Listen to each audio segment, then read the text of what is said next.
Hey guys, this is Odd1 Gaming. This is going to be another King Arthur Legends Rise video. In today's video, we're gonna be testing out, or I'm gonna be showing you the build that I got on my Caliburn Arthur, right? He's the newest addition to the game, the pretty strong damage dealer, and I've been having fun with him so far. Now, is he on the same level as a Bedivere, as an Iwirit, something like that?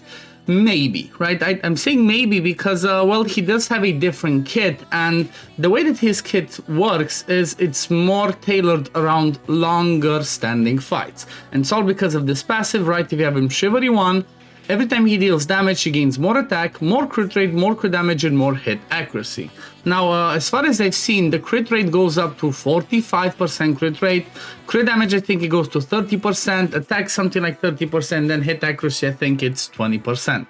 This one you can obviously check when you go into the fights. But all in all, I do believe him to be a really fun addition to the game and a really strong hero. Now, before I jump into the testing, right, and then show you some builds, just want to mention there's a link in the description and pinned comment of this video that you can click to support me as a content creator. By doing that, every time I get missions from Netmarble to do them, I can give you back coupons, and it's pretty much by supporting me whenever you decide to spend. If you do decide to spend on something, I get like 4% part of that. Also, the content creator program is kind of like resetting now, so make sure you click over there and click extend, because right now it's getting in a period where in a couple of days it's gonna change. So if you're one of my regular supporters, thank you. Make sure you extend your support. But yeah, let's jump into the video. So obviously his number one spot from my point of view is gonna be the Hall of Conquerors.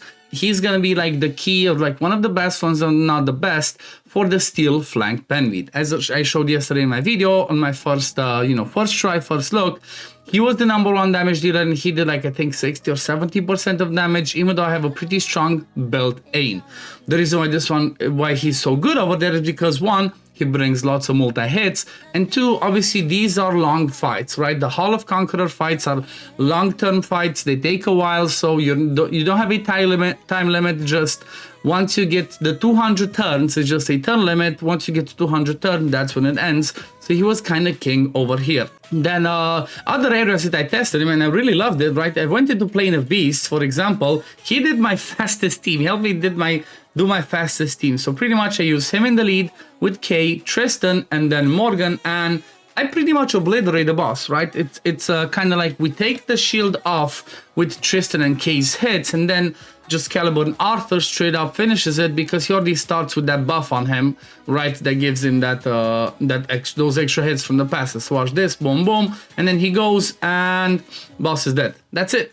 All right, that's it. I mean, oh sorry, it wasn't the 23 seconds, because obviously that doesn't work. It's even shorter. You saw it's like 12 seconds, right? It's 12, 13 seconds, job done. That's him for Penweed. He's really good for that.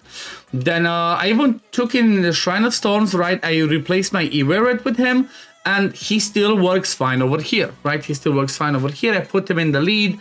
He's again, you want to have him in the lead if you want to get that extra damage, because he does bring that extra attack for himself, and also for all your stag units. Obviously I have no other stag ones, but still he is a stag's favor, so that means he's gonna do some more damage himself. But look at that.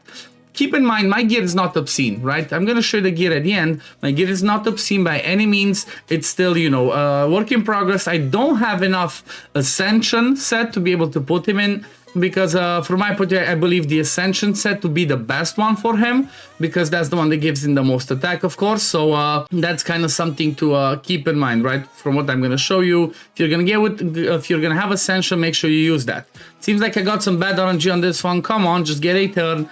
I just didn't get luck to kill it. This one's become a little bit trickier, right? The Tarask has become a little bit of a more difficult fight, but you can see his damage still hangs. It's just the supports are the problem. If you don't push back enough attack gauge, you're gonna lose this fight. But still, look at the damage. He still does insane amount of damage, and he's still gonna be pretty good even for this fight. I guess this fight was not the best showcase because of the RNG.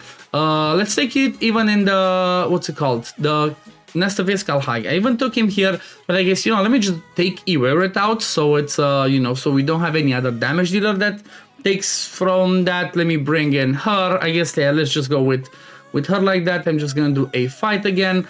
but it's pretty straightforward, right? He is a solid damage dealer. He is really good. He is a little bit quirky. He's a little bit different. Again, Bedivere and Iwerit have their own special, effects, special quirky things they do as damage dealers.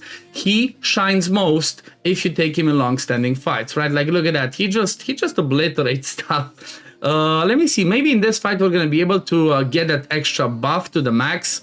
Yep, there we go. Hit accuracy 33%, crit damage 15.4, crit rate 33, attack 22%. So I think by the time we get to the boss, we should get to max stacks because it kind of has a cap, right? It doesn't keep going. So obviously because of that reason, you're gonna try to build him with some specific builds. For example, you're gonna pretty much ignore, from my point of view, you're gonna ignore the crit rate requirement, right? If you do manage to get some from the substats, then it is what it is, but you're not gonna worry about getting him lots of crit rate substats. You're mostly gonna go for crit damage, and same thing with hit. Look at this. He almost killed the boss. Let me just stop it so I can no.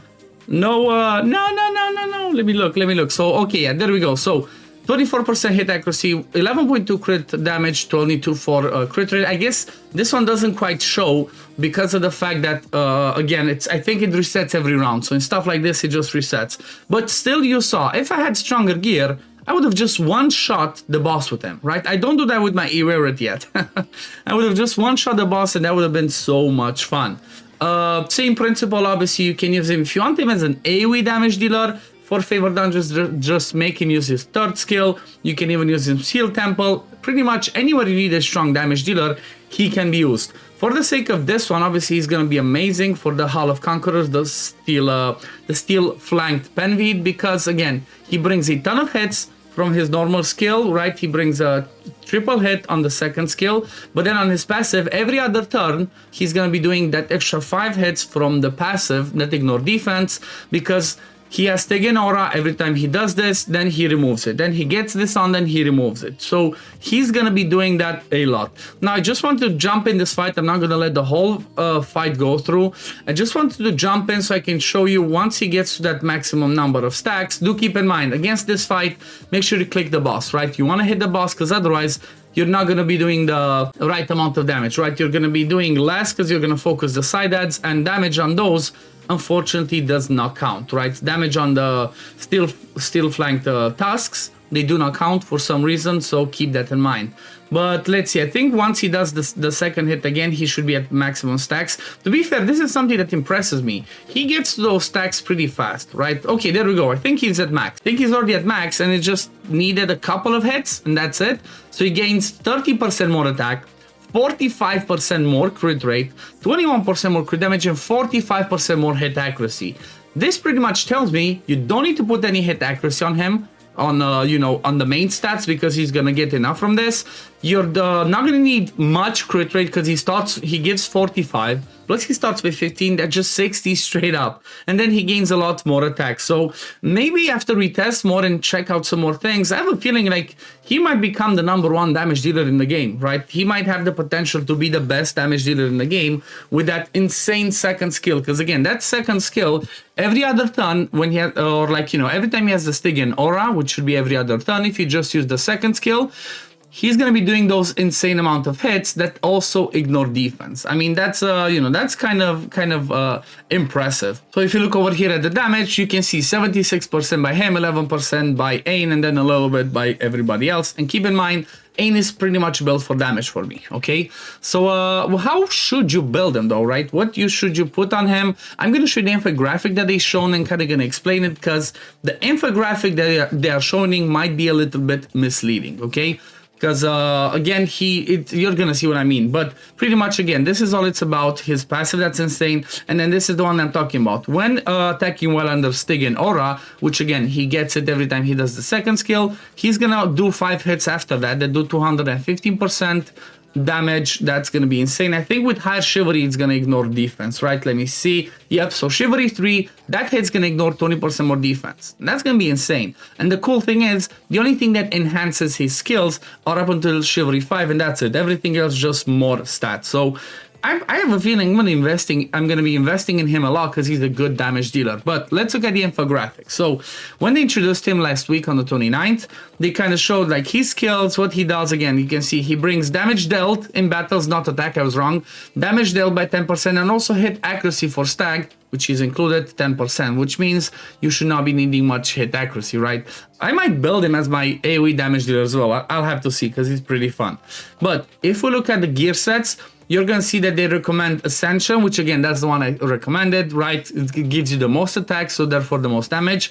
But then they recommend Resistance set and then Fortitude. Now, the reason why they recommend the Resistance set, I believe to be the fact that in the Steel Flank Penvid, the only way so far, because either it's bugged or it's not explained properly, but the only way to not take that healing disruption that the boss places, right? This one over here, recovery disruption, the only way to stop that is by resisting it, right? You cannot lance it, you cannot block it for some reason, even though it doesn't say here.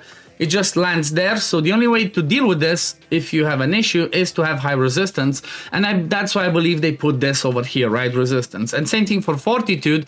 I guess Fortitude kind of combines well with his passive, because his passive says that if he takes fatal damage, he survives, right? And then he gets immortality and tag each decrease. That would help, but I would not build him like that. Don't do it. From my point of view, his build should be Ascension set, which again I don't have. Unfortunately, I have not found enough Podarge to get an Ascension set, but it should be Ascension or attack set, right? And then combine that with a damage set from my point of view for this side. And then for the bottom, you want to go with Strife set, right? Because if you're going to be using him everywhere, even in arena, every time you kill something, gets another turn and go and kill something else. He's just impressive. He can one-shot most stuff with that second skill with the Stygian Aura, okay? Now, when it comes to the first one, again, I only had HP, you'd go flat attack. For this one, again, flat attack, or if you want to maybe get him faster, you could go with attack speed. Don't go hit accuracy. Again, from my point of view, you don't really need hit accuracy unless there's some, like, you know, arena meta where you're fighting against high evasion heroes, or you're going against stuff in Forbidden Dungeon hard where he doesn't hit, then maybe, but I still don't believe he needs it. And then for the banner, you would go a Pierce one. Obviously, I don't have a good enough Pierce one to complete the Strife set, so I just put crit damage. Same thing, you can do it. Then over here, you want for the ring, attack percent 100%. For the earrings, crit damage. For the necklace, attack percentage, and obviously as much attack percent crit damage as you can give him. I would just ignore the crit rate, like I mentioned. You're gonna see mine has 50% crit rate. I don't really need that, right? You don't really need the 50% crit rate. He starts, I think, with the base of, let me see, can I see the detailed one? Yep, let me see detail. So you start with base of 10%. You get a 45 from the relic, right? That's 55 straight up. Then if you just get a few substats randomly, you should be getting to 100% crit rate pretty easily. And then you see his attack 4.6k, 116 crit damage. I need a lot more attack on him. I just did not have a, again, strong enough Ascension set. Maybe instead of having the damage, because I have like damage, I have some offset pieces. Again, I don't have the best build, but he should be Ascension and Ascension or attack set combined with a damage set, or maybe a critical. If you have some good critical pieces to combine that set to give, you know, some more crit rate and then crit damage, attack speed, substats, then go ahead and do that.